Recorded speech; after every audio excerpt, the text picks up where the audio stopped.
and I believe and trust only in real steps.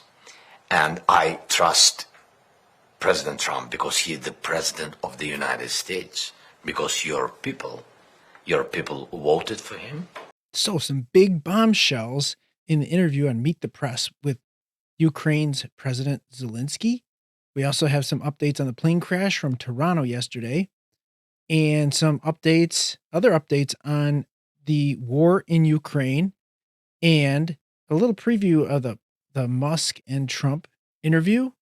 Also an update on Hamas releasing some prisoners who are not alive anymore here on the show. Stay tuned for those clips and more. Welcome to another edition of Spark the Conversation. This is your host, Mark the Spark, bringing you today's news. Don't forget to like and subscribe. I'm going to have a box up here to subscribe if you're on YouTube. Otherwise, we're going to put up the bell right now.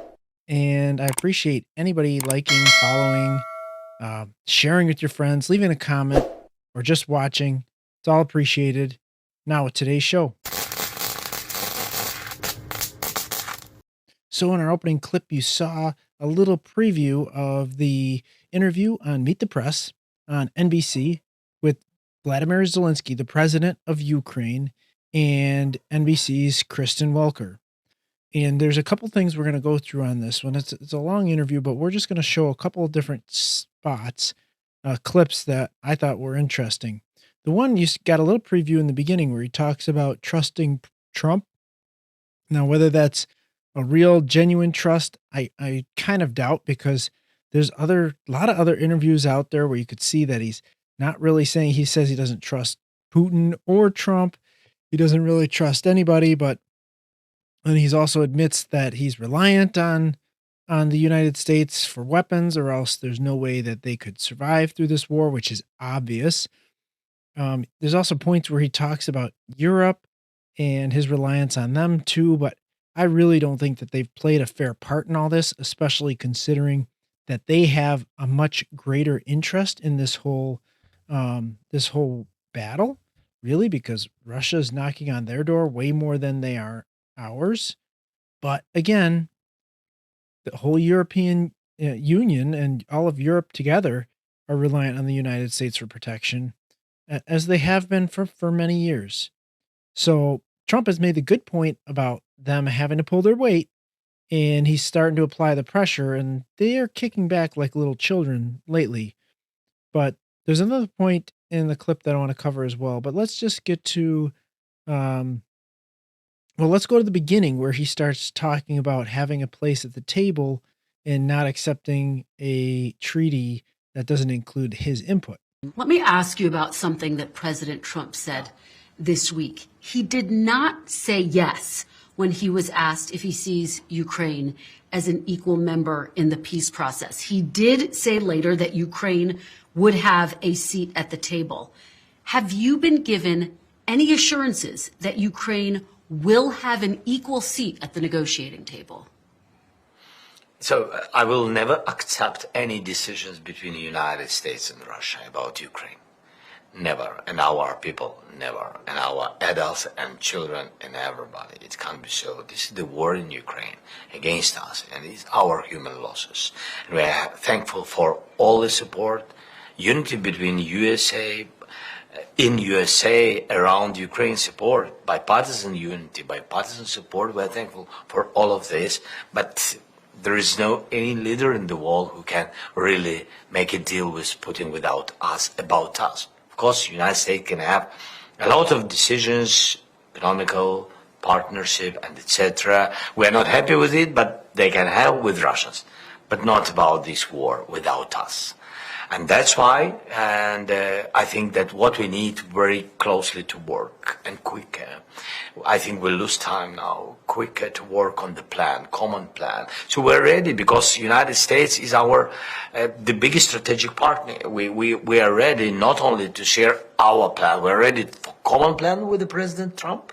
And of course we need support from EU, it's important. They are also big donors during this war, and we will be the members of future European Union. That's why we need the support of Europe. And this common plan we have to discuss with Russians, and we will. And at the table, it's very important to hear America, Europe, Ukraine, and Russia. Yes.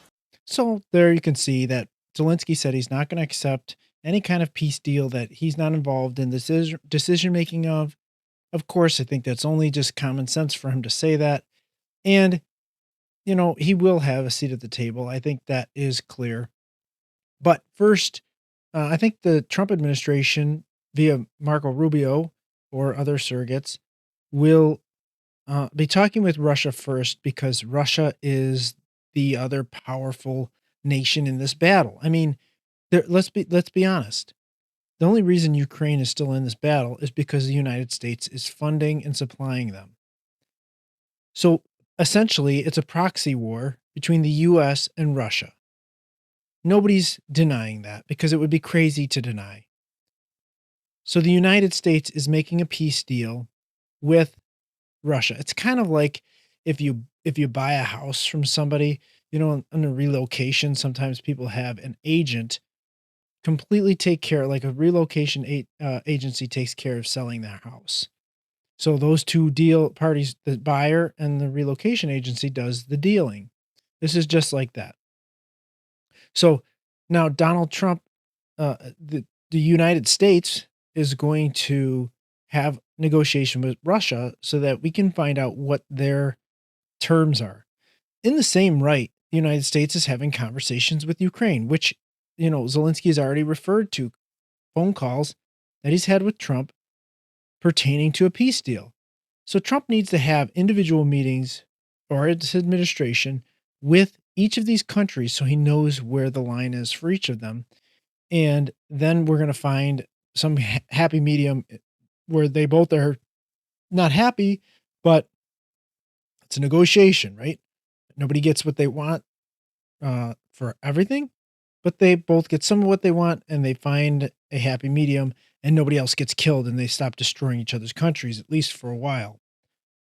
So Zelensky is basically just acknowledging that simple fact that no country would really accept, if they had a choice anyways, a peace deal without some kind of input. Now, granted, could the United States make a peace deal with Russia and leave Ukraine out of it? Sure, because we're funding Ukraine, right? We just pull their funding and they have no choice. And that's the downside of being the weaker country. However, that's not how this is going to work. So, because Trump is following through with what he says, like he has throughout his term so far. Promises made, promises kept.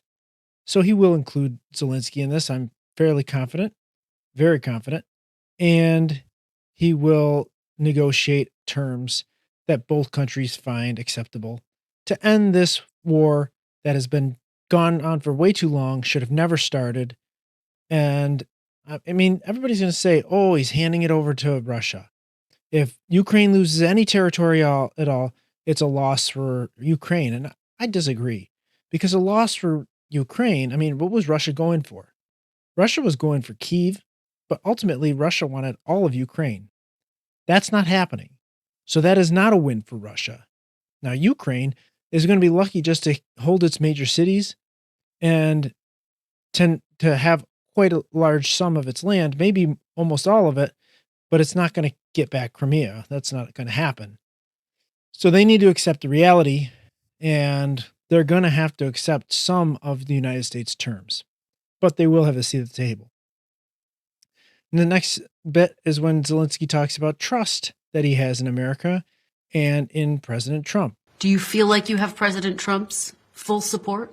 Do you feel like he's valuing Ukraine as much as you say he may be Russia? I became more pragmatic from the very beginning of this war, and less sensitive to such things.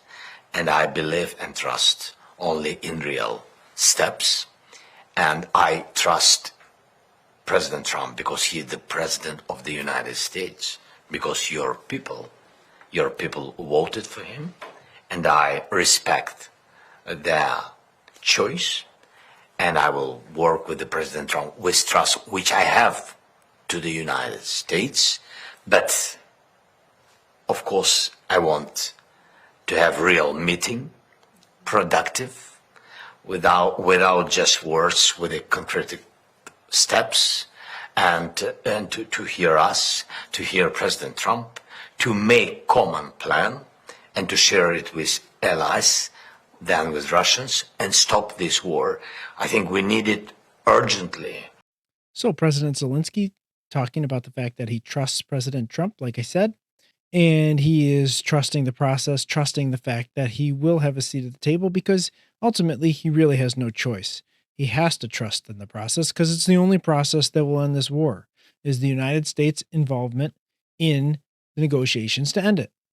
And thank God that President Trump is the president right now, or else there would be no negotiated peace. This could go on forever.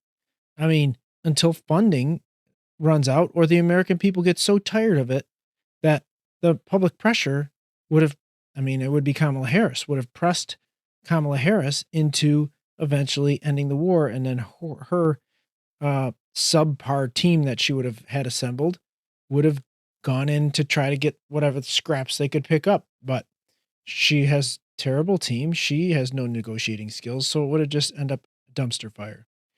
But here is Marco Rubio talking about the fact that it is important that both countries have a seat at the table, and that both parties are, amicable to the terms of the ceasefire and peace agreement. What's important to understand is two things. The first is the only leader in the world who can make this happen, who can even bring people together to begin to talk about it in a serious way, is President Trump. He's the only one in the world that can do that right now. The second thing I would say is that in order for a conflict to end, everyone involved in that conflict has to be okay with it. It has to be acceptable to them. But we have to understand that it's been 3.5 years since there's been any sort of regularized contact between the United States and Russia, and in some cases between any of the participants in this conflict and Russia. So the goal of today's meeting was to follow up on the phone call the President had a week ago and begin to establish those lines of communication. The work remains. Today is the first step of a long and difficult journey, but an important one. And President Trump is committed to bringing an end to this conflict, and as he said when he campaigned for president.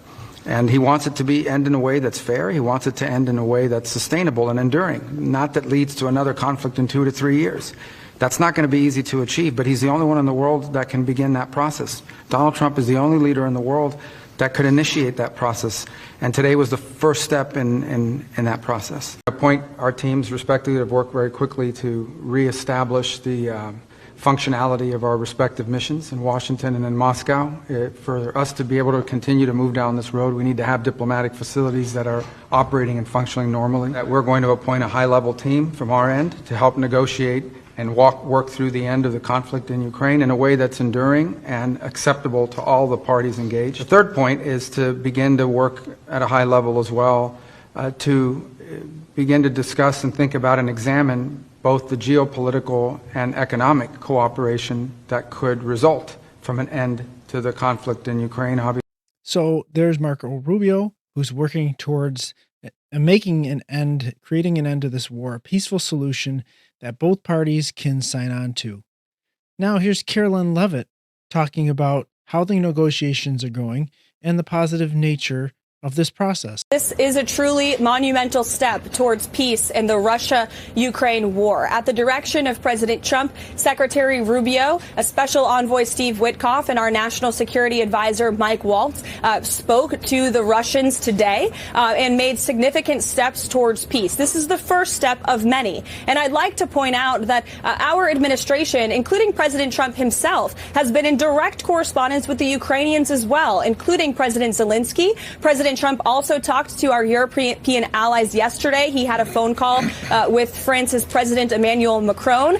Next week, the Prime Minister of the UK will be here at the White House. And so we're ensuring that all parties are heard. But you have to speak to both sides of the war in order to truly negotiate a deal and problem solve. And this is a significant first step towards peace. Again, when the previous administration had no negotiations, no discussions, really no diplomacy in this effort, President Trump and his team are taking significant steps with just being here for 4 weeks. And of course, Carolyn Levitt makes some good points there, especially the fact that it has only been 4 weeks. The Biden administration had months to try to come to terms of a deal. They did not. Instead of trying to get to the table and talk, get the both parties involved to the table, they didn't. They didn't try, and every time they were asked, they avoided the question, or they just said, well, this is going to go as far as Ukraine needs it to go. Well, Ukraine was not financially invested in it. Sure, they were losing a lot of people in this war, but this seemed like it was fairly popular within his country. He was withholding elections, so there was no democratic procedure for people to really show whether they were happy with him or not. Some of these people were in other countries, as refugees to avoid the violence, to avoid danger for their families.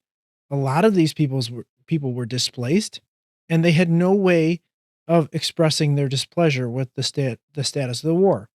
So this could have carried on for a long time. And they really were dependent, like I said before, on the U.S. for weapons. Here's Zelensky in the same interview saying that they would not have survived this war without the U.S. Can Ukraine survive without U.S. military support? Probably it will be very, very, very difficult. And of course, in all the difficult situations, you have a chance, but we will have low chance to survive without support of the United States. And so that's why the United States needs to have such a big place at the table. This is why the United States is going to be meeting separately with both parties, because we are the major player in this battle. Even though this is a proxy war for the United States and Russia, the United States is really the big dog. Russia has not shown up to this war as we thought they would. It seems like their military was a lot of show and no go. Also brings to the question that China's army may be the same, which I do suspect, based on the fact that their economy is not what they say it is as well. So I have to believe that that is true in other facets of, things that China says. So I don't believe that they're as strong as they say either. But it is interesting. It was interesting to see the weakness of the Russian military. And therefore, the United States is the big dog in the room. Now to give some updates on the plane crash that was in Toronto yesterday, Delta plane crash. An update on the passengers is that there were 17 originally transported to the hospital. Of those 17, only two remain in the hospital right now with serious injuries or critical injuries, which is amazing. Actually, there were 21 sent to the hospital, but all of those has been released except for the two. There was 17 originally. That was noted anyways. So we see there is more footage coming out now. This is footage that was taken from a person in a vehicle. I don't know if it was a plane. I heard somebody mention it was a plane, but it also could have been a car just outside of the airport, who took a video of this plane landing and caught the rolling action and the fireball as that plane crashed.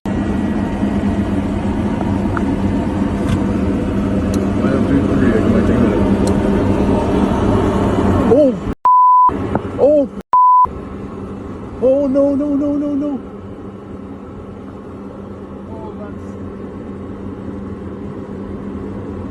Tower, you're seeing this airplane just crash into three.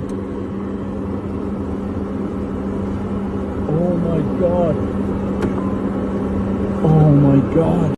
So it sounds like it's from another plane as they say, speak to the tower to make sure they saw that crash, as if anybody could have missed it.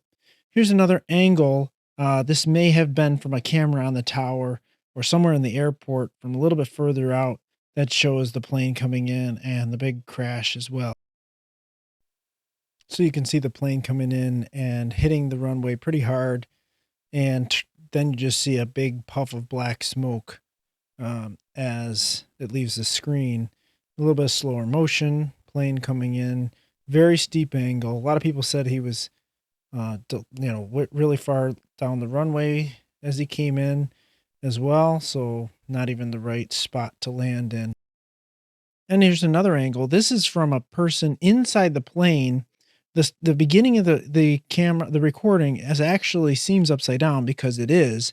The person taking the video is actually from the upside down position in his seat, and then shows him actually crawling out of the plane and going out the door. It's amazing that everybody's first thought nowadays is to take a video of everything.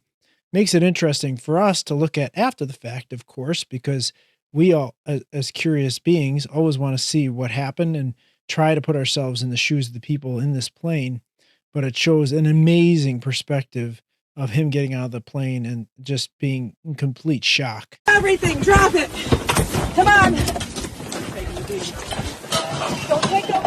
Step on the way. On the way. Holy. Holy.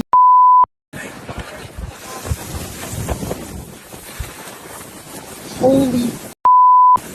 Oh my God. Yo, I was just on this plane. Oh my God.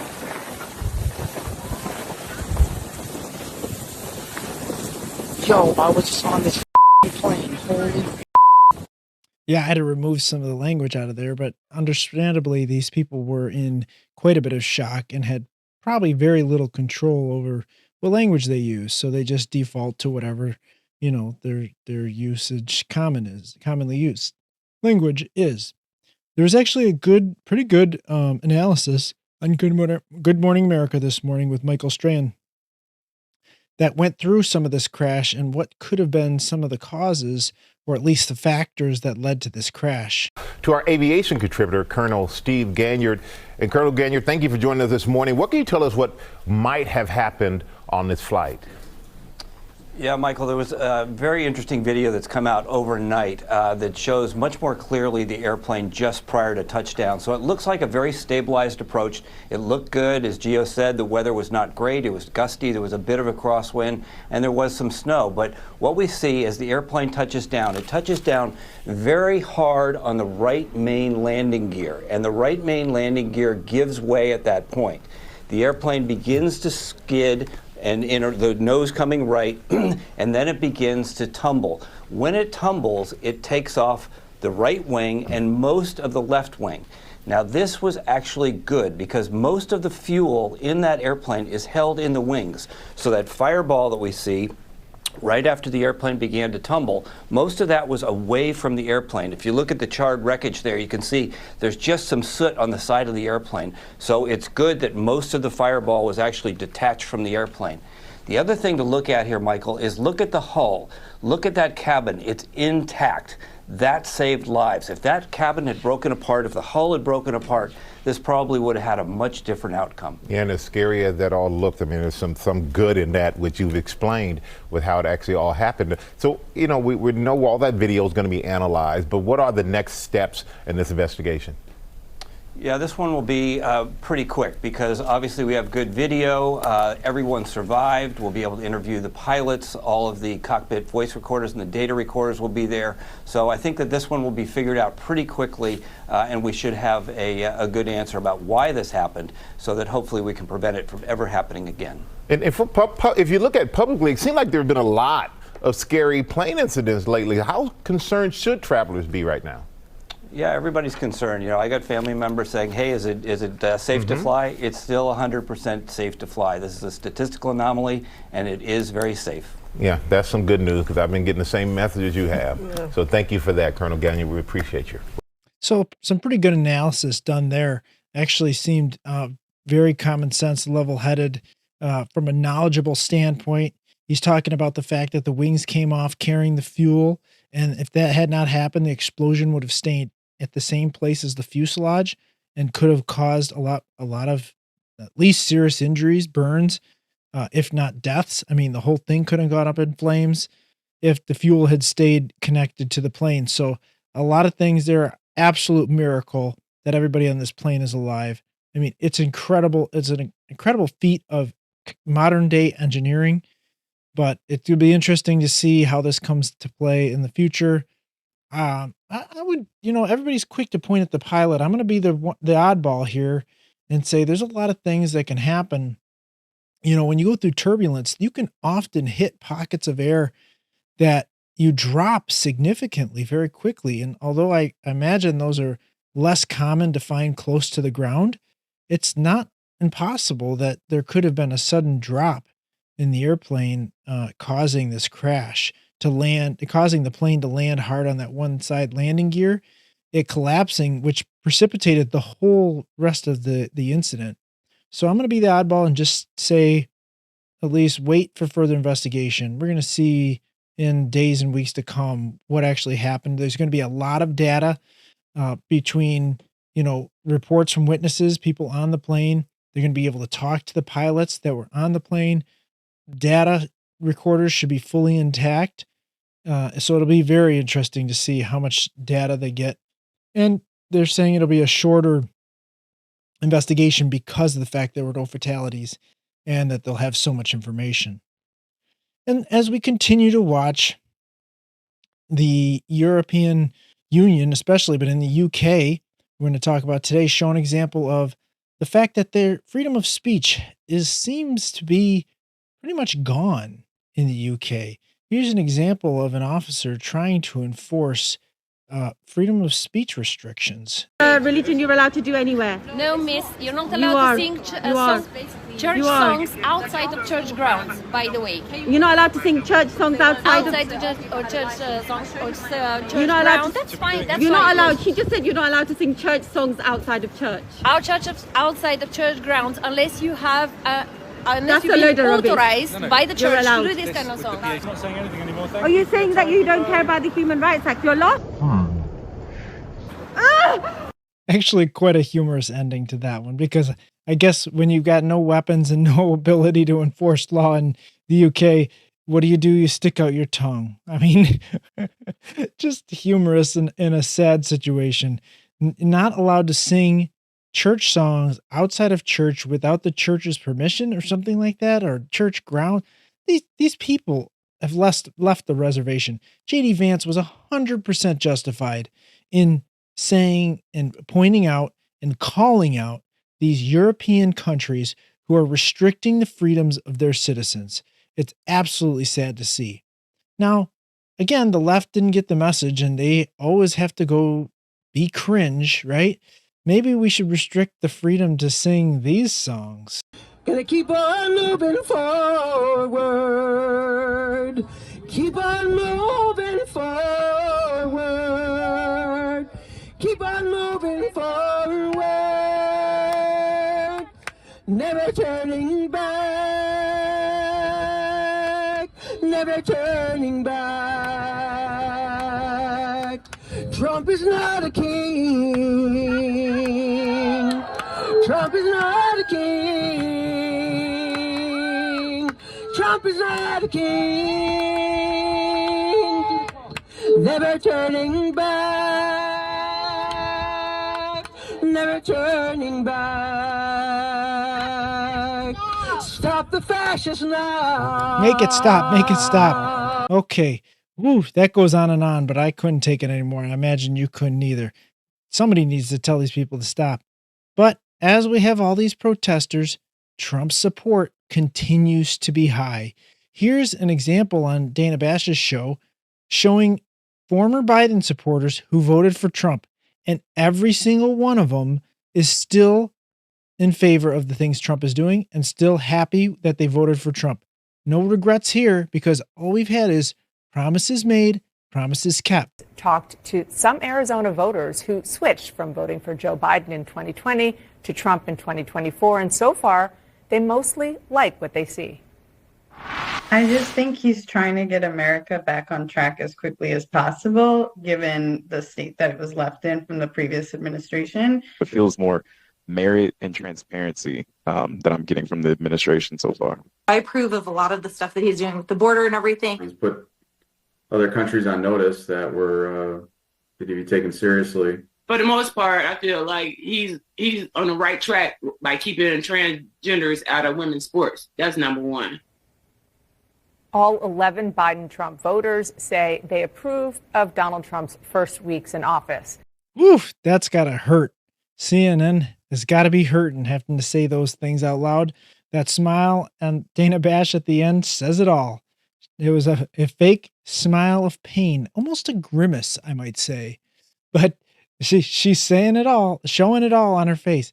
They're not happy. They don't understand. I've had conversations with lefties myself. Friends, family, they don't understand how people can support Trump. I don't understand how people can't.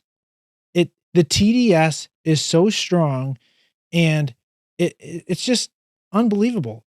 You know, now we've got to talk about Doge and Elon Musk because we're talking about TDS, Trump derangement syndrome. Now we got to talk about EDS, Elon Musk derangement syndrome. And there's going to be an interview with Trump and Elon Musk, and I believe it's going to be on Sean Hannity, is it? We'll see a clip here, a little preview of that interview where they talk about the derangement syndrome. This whole sort of like, they call it like Trump derangement syndrome. And I didn't, you don't realize how real this is until like you can't reason with people. So like I was at a friend's birthday party in LA, just a birthday dinner, and everything was like a nice, quiet dinner, and everyone was behaving normally. And then I happened to mention, this is before the election, like a month or two before, I happened to mention the president's name. And it was like they got shot with a dart in the jugular that contained like methamphetamine and rabies, okay? And they're like, wow! And I'm like, what is wrong? Guys, like, you can't have like a normal conversation. Yeah. And it's like, it's like they become completely irrational. And of course, Elon Musk hits that straight on the head. They are like they're on rabies, get a shot of rabies or something like that. Man, I've seen it, experienced this in my life as well. When they have Trump derangement syndrome, when they have Elon derangement syndrome, all they hear is a name. They don't even hear the rest because they're so filled with hatred. They're so filled with fury and automatic anger. They don't even have the ability to comprehend an argument. And I think that's only some of it. The other part is all their arguments pretty much fall on emotion, which is typical of people on the left. They really don't research the topics enough. And you see it often when they do start researching the topics, they all of a sudden they start to change their mind. And that's when we see like the awakening, right? The light bulb comes on and all of a sudden they realize, maybe I was fed a lie. This whole thing was wrong. I was on the wrong side the whole time. And it's crazy to see. And some of the popularity for Trump and Elon Musk rises from the fact that they found so much fraud, the fraud that we have assumed existed the whole time. Here's Donald Trump giving a basic synopsis of some of the things they've found in the Social Security system. 100 to 209 years old, 879 people. From 210 years old, I haven't met any of them. And if I did, I would bless them. I would worship the ground they walk on. 210 to 219 years, 866. From 220 years old to 229 years old, 1,039. And then you have two people. From 240 years old to 249 years old, one person. And there's one person that's 360 years old. That's just that. And then, where's the money being spent, right? Let's go into that for just a second. And so some of these things, like Social Security, like they found in the Treasury Department, like they found in the EPA, like they're continuing to find Department of Defense everywhere along the way. Everywhere Elon Musk's team at Doge has looked, has found fraud, massive fraud, waste, and abuse. Not only that, the Trump administration throws a curveball today by saying that Elon Musk isn't even the head of Doge. So it's kind of like a bait and switch, right? Where they're calling him a senior advisor to the president, which he is. I mean, ultimately, he's the one of the senior advisors to the president. And, this is an unofficial position. I mean, they do not have to be nominated or confirmed. It's just somebody they talked to. I mean, you could say that Hunter Biden was a senior advisor to President Biden, right? Joe Biden was using a ton of people who were his friends and family as advisors. He didn't need to get them confirmed. There was no complaints, except for the fact that we're finding white powder all over the White House. Kind of suspicious, and they never could nail down who left it there. Weird. Not really great security if you can't figure out who's bringing crack in the White House, but it's no wonder why the Trump administration is so popular. They're rooting out the corruption that the general citizen has been wanting to be rooted out for so long without any hope of it happening. And finally, we have hope that the truth will come out and that our wasted money can be found and stopped the waste, stop the fraud and abuse. Here's Representative Burchett, who's on the an oversight committee, talking about how Doge is doing the proper work for the people. About all this. Right, but I think that there's a lot of Americans who are supportive of this effort to clear out government waste, including members of Congress on both sides of the aisle. But there's also concern by how much access Musk and Doge staffers have to their private sensitive data. You're also on the House Oversight Committee, and given what we just talked about, Musk's investments with China and billions of dollars before the government, and now, potentially having access to all this private sensitive data and not having full transparency on what is happening with that. Yes, ma'am. What information do you actually have on what Doge is doing with that data? What are your questions? What do you want to know? Certainly, as a member of the oversight, you have some questions. Well, first of all, Elon Musk, when he owned PayPal, they've never had a breach of security. IRS is a nightmare, ma'am. You have folks that still haven't gone back to work 3 or 4 years after COVID. As a United States congressman, I can write a letter of concern over a constituent of mine having a problem with the IRS, and it takes up to 6 months for me to get a response. Look, I'm not saying there's no problems with government agencies or the IRS. Hold on. You asked me a question. But you're not answering it. And the IRS the IRS has hundreds of different groups that have access to this stuff, and yet no one's complained about that. You don't hear there's checks and balances in place for the specific system. That's not true. Even the IRS, even politicals and the former IRS commissioner who was just on the show yesterday said even he didn't go to it, and it's highly unusual for politicals to have access to that system. Do you not have questions about what they're doing with the data, why they want access to private tax information from Americans? Do you not have those questions as a member of the Oversight Committee? I have questions. The only reason you'd have questions is if you're doing something crooked. And you're going to see a lot of congressmen with red faces when they follow this paper trail back to members of Congress, ma'am. And that's the bottom line. Where were they fussing the last 3 or 4 years? I mean, we've had these groups different groups have access. Hundreds of different people have access to this that are nowhere in the scope of what needs to be. And yet no one raised one peep about it. Now Elon Musk gets a hold of it, and he's going to do something. He's going to make some changes that need to be made. And you all are pitching a fit. It's the same old line, and you attack the message carrier, be clear, you all were not pitching a fit. As I said, a lot of people think it's a good thing to weed out waste, but there are fair. Wow, he really got her riled up, didn't he? But he made a ton of good points. And, I was watching a little meme video earlier today. A guy was making a satirical point about the fact that we give out our social security number to literally everybody, right? For a credit card, for college applications, for college loans, for any regular loans. I mean, how many places do you go that's asking for your social security number? And even though you're told time and time again not to give it out, you're basically left with no choice, or else you cannot be involved in society. You can't be involved in the financial world at all. For a bank account, you give out your social security number. All these things, you're giving out your social security number. We're supposed to be worried about Elon Musk. It's kind of funny because Elon Musk is like, I used to own I think it was Paychecks or whatever, but one of the payment companies, he says, if I wanted to steal data, I would have stolen it then. It's like, what am I going to do with your social security number? And the fact that these people are so worked up about personal tax data now, look, the IRS is one of the worst people that I want to have my data, but I'm required to give it to them on a yearly basis. I would much rather have Elon Musk go in there. And I think that most of the public feels the same way. You can tell they do because of the popularity of the things that they're doing. They're finding the waste, fraud, and abuse that we've been waiting for all of this time. And it's finally coming to a point where we can have hope, light at the end of the tunnel, that the federal government finally gets some kind of efficiency to it after most of our lifetimes and never seeing that. We have light at the end of the tunnel of a possible balanced budget by the end of maybe even Trump's second year, which would be incredible for the economy of the United States.